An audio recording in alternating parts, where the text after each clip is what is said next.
Assalamu alaikum. How are you all?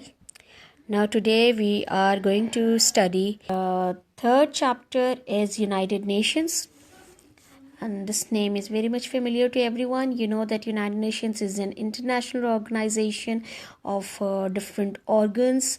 There are many units that are working for the entire world, and this came into existence after the Second World War 1945, and that time the two allies of the whole world, the powers, the very strong powers, the countries, they were fighting against each other.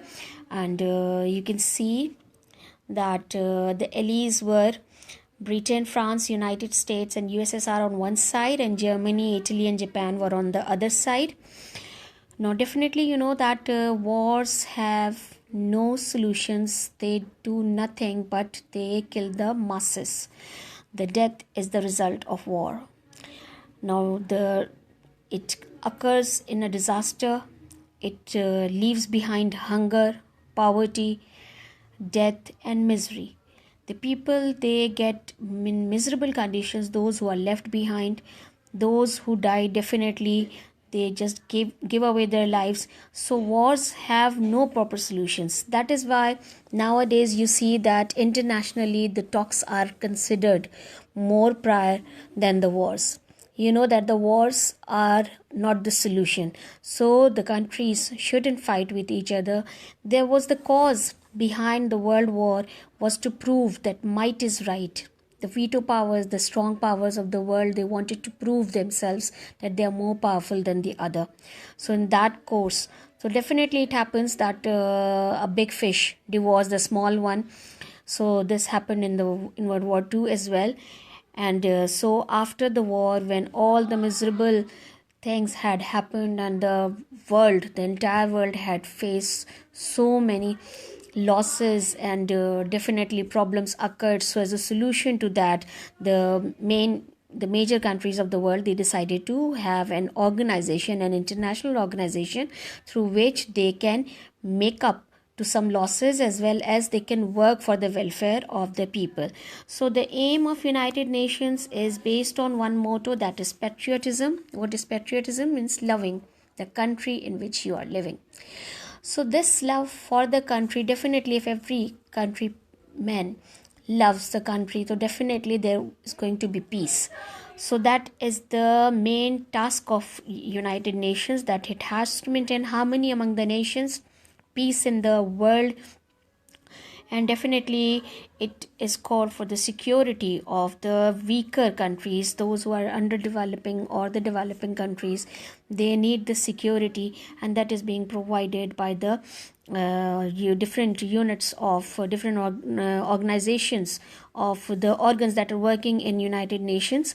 And this is working for the betterment of mankind, means the betterment of the people of the entire world.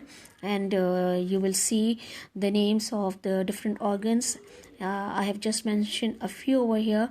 They are working for the social welfare of the people. They are working for the education of the children in these countries who are the members, and Pakistan is one of them. As far as the success of United Nations is concerned, it has not been so successful. It has not achieved big targets. Obviously it's governed by the veto powers. The veto powers are Japan, America, uh, China. These are the countries that hold the greatest power in United Nations. And when anything occurs in the developing countries or underdeveloped countries, when they demand something, if these veto powers they go against that, so definitely there's no solution in the UN as well.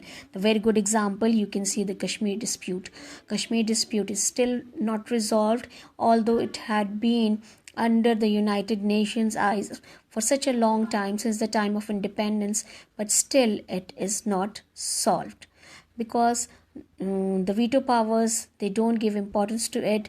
They don't want it to be solved. They want the South Asian, these two main countries of South Asia, to be the fighters, because they are taking the advantage of that. So definitely they don't want it. So you can see that United Nations had not been so successful. Besides other achievements, it has done a lot of things for the people, for the social welfare. It has arranged many educational programs, and obviously it has awarded loans to the developing countries for the developmental programs, and Pakistan is always under the debt of WHO. You know that we have taken so much loans from WHO, and we have to pay back with interest.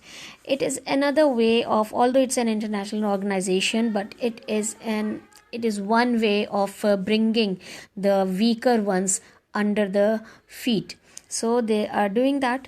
So now United Nations has not been successful so far, but still it is an organization that is working for the entire nations of the world, and definitely it is trying its best to eradicate all the evil activities that are going around in the world. So this was all about the chapter. Similarly, you have to see the questions of this chapter in your book and try to find out the answers.